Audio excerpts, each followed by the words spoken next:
Hi guys, this is a tutorial video on some of the ways that I use Google Classroom as a teacher in my class. Um, Hopefully I can show you just some of the cool things about Google Classroom and why it really works for me. So basically, to start with, just making sure that you're signed in your Google page, and then go to Google Classroom. So you can just do that just by typing in classroom.google.com, and it takes you there. As you can see, I've currently got 3 classes that I've set up. I only use 2 of them, but you can set up multiple classes. So you might set up one for just maths, or one for just reading, or groups. You could set up multiple classes quite easily. I think it's quite a good idea to have your main class and then a homework class, and it's kind of good to keep homework separate from your main class. It just gives nice clarity to who's done their homework and who hasn't. So if we just quickly jump into my homework class, this is what your homepage looks like, and it's a good place to put up your homework, and you can quickly see who's done it, if they've clicked done or not done.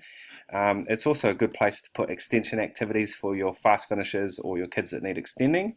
So you can put tasks and activities for them to complete, or optional fun things. I've got points linked to them, so here you can see that this one's worth 5 points, and that's just to inspire them to give things a go. And obviously the points are related to our in-class point system. If you have a look down here, so I've got an optional Olympics assignment, and again, this is a great little activity for kids to work on if they finish some of their class stuff, or they finish all their homework, or for those kids that just love doing lots of schoolwork. So that's one way to use a homework class. If we pop into our main class, this is what the home page looks like in Google Classroom. So you've got 3 headings up the top. This is a class stream. We've got a students page and an about page. In the class stream, this is where you post all of your assignments.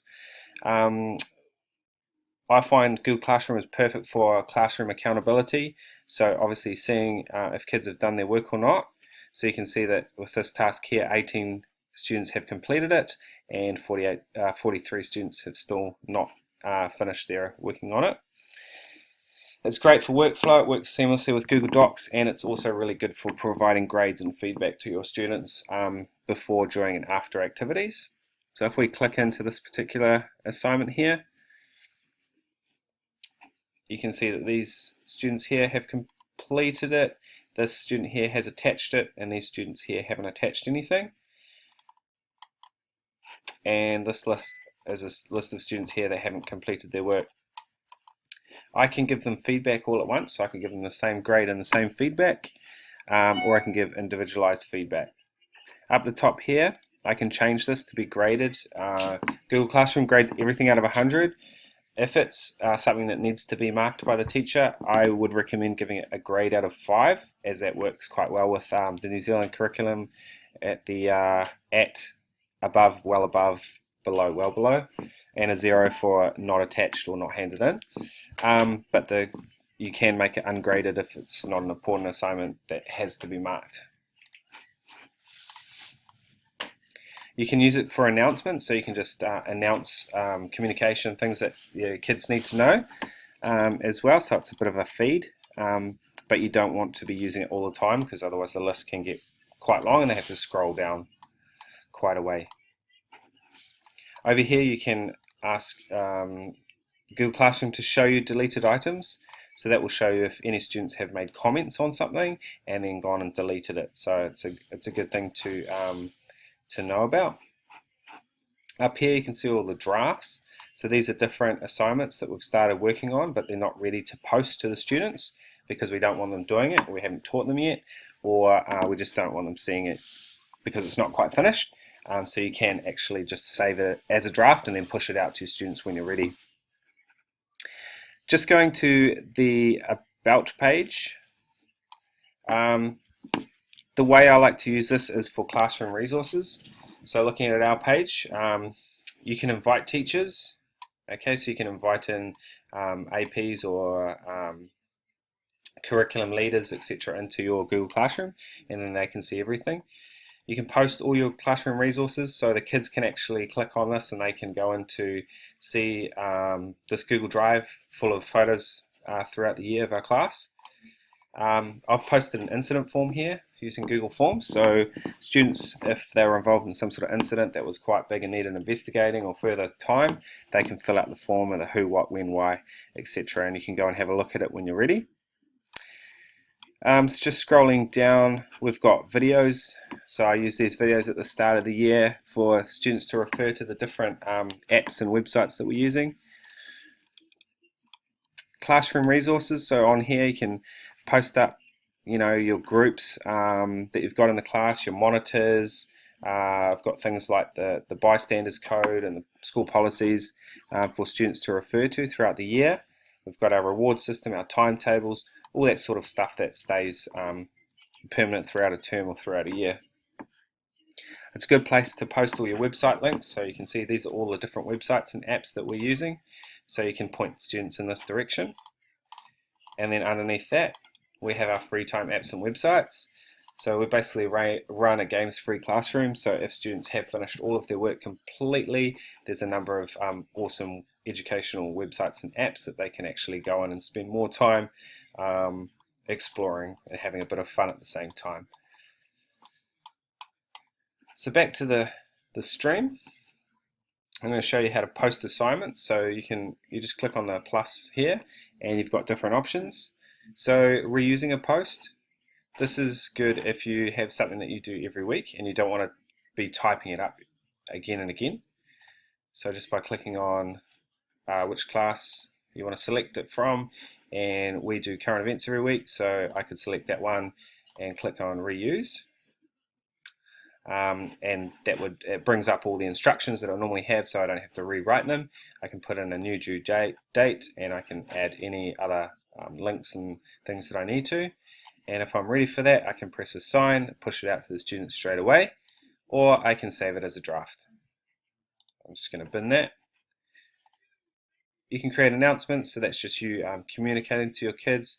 You can pose a question that they sort of all have to answer, and that's quite good because it comes up with a done and a not done when they've finished their answer. So that's cool for classroom discussion. And creating assignments, very easy. So you just give your assignment a title.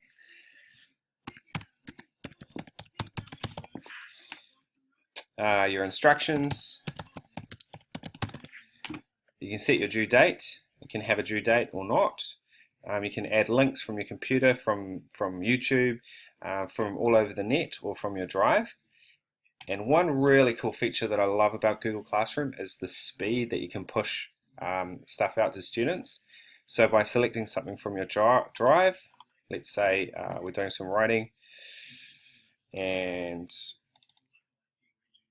I want the kids to complete this 20 facts Google Doc that I've set up. This document here, I can push this out to students very quickly just by clicking on over here on the right hand side, just clicking on make a copy for each student and then assigning it, and then as soon as they open Google Classroom and click on that doc, it will actually open for them. It'll be their own doc with their own name, which is really powerful because it just does it straight away.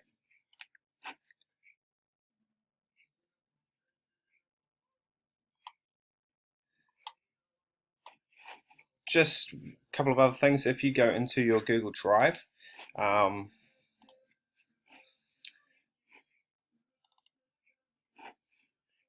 it will actually make a Google Classroom folder for you in your Drive, and in each of those folders it will have your different classes. So you can see here there's the main class folder, and if I click in there, these are all the assignments that we've set this year. So it makes a folder for every assignment that you set on Google Classroom. And if you click into those,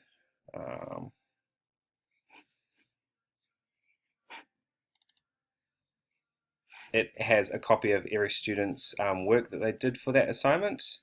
It puts a copy into your Drive, so even if they delete it, or even if you take it off Google Classroom, there's still a copy of all their work. And it does the same for the kids as well. It makes a Drive for them for every assignment that they've done.